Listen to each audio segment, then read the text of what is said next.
Bonjour à tous, aujourd'hui on vient vous parler un petit peu de féminisme parce que ça fait longtemps et qu'on aime bien vous surprendre.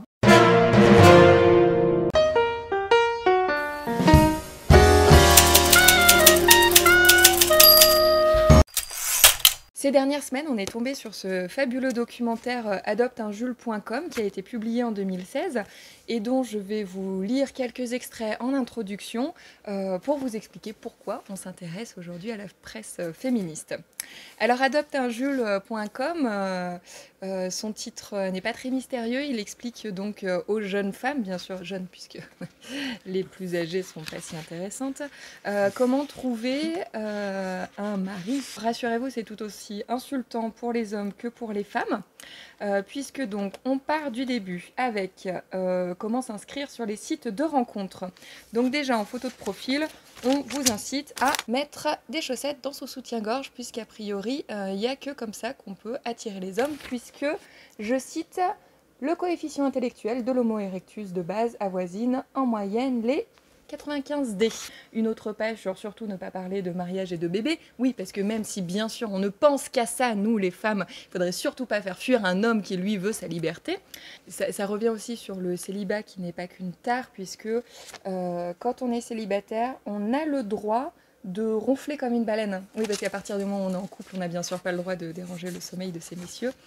Et enfin, voilà, pour la petite perle, pour vous faire plaisir effectivement à vous, messieurs, je ne vous le lirai pas à voix haute puisque j'ai pas le droit de dire des gros mots, mais je vous laisse voir cette fabuleuse page.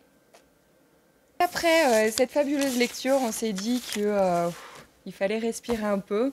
Et voilà, donc on vient vous présenter deux titres de presse qui nous suivent depuis longtemps. Et je laisse Christelle vous présenter. Alors, on va vous parler de ces deux magazines-là. Le magazine Cosette, nous sommes abonnés à la bibliothèque, et le magazine Femmes d'ici et d'ailleurs. Cosette s'ouvre systématiquement avec ce petit dossier « On nous prend pour des quiches ». On y trouve des publicités machistes. Je ne sais pas si tu peux faire un petit zoom sur celle-ci, Philippe, par exemple. Hormis voilà, ces petites rubriques assez humoristiques, Cosette en fait est aussi un magazine engagé, un magazine qui comporte des rubriques sociales, écologiques et féministes bien sûr. On y trouve également des portraits. Donc ici c'est le portrait de celui qu'on a appelé l'homme étoilé, qui est en fait un infirmier qui intervient auprès de personnes en soins palliatifs. On ne peut pas parler de Cosette sans parler de la chronique du docteur Capote. Alors le docteur Capote, en fait, c'est un médecin qui était militant de la lutte contre le sida au départ et qui aujourd'hui travaille beaucoup sur des actions de prévention, notamment dans les lycées et auprès des jeunes, pour parler de sexualité et de conduite addictive. Un portfolio, donc c'est la petite rubrique photo. Donc voilà, on est plutôt sur de l'art contemporain autour d'une thématique. Donc ici, on va parler de la thématique des icônes.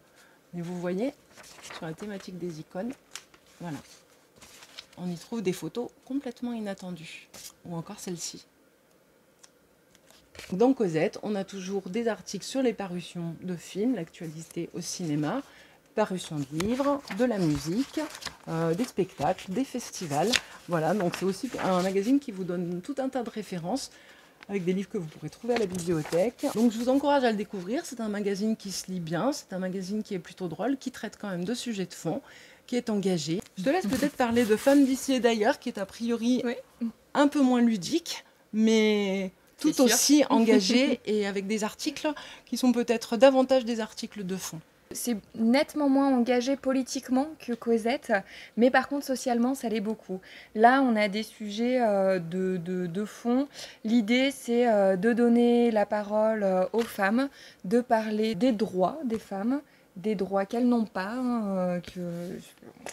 des carrières qu'elles peuvent avoir, qu'elles ne peuvent pas avoir, et pourquoi. On a vraiment des articles de fond, alors qui touchent, c'est des articles, des reportages, des interviews, principalement de femmes hein, cette fois. C'est vraiment l'idée de donner la parole aux femmes.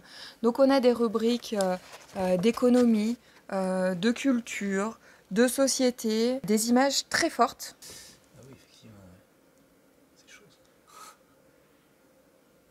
Ce qu'il y a de très très bien dans ce magazine, c'est qu'il n'y a aucune publicité, donc c'est bien souvent synonyme d'indépendance. C'est pas qu'un magazine, Femmes ici et ailleurs, c'est aussi un réseau, alors qui se veut, je cite, collaboratif et bienveillant. C'est-à-dire que c'est aussi un réseau d'entraide des femmes, d'échange aussi tout simplement. C'est vraiment une excellente revue qui est quand même... alors moi j'aime beaucoup Cosette aussi, mais pour moi c'est l'étape au-dessus encore. Voilà, c'est plus profond, ça va plus loin, c'est plus intellectuel. Je dirais que Cosette est le bon premier pas dans ce type de presse, Femmes ici et ailleurs, va plus loin encore. C'est un bimestriel. Et Cosette est un mensuel. Pour conclure, un petit mot quand même sur, donc je reviens sur ce petit bouquin, on va l'envoyer à Cosette pour On nous prend pour des quiches, et puis après, on verra ce qu'on en fait. Merci de nous avoir écoutés et à bientôt sur les dessous des bibliothécaires.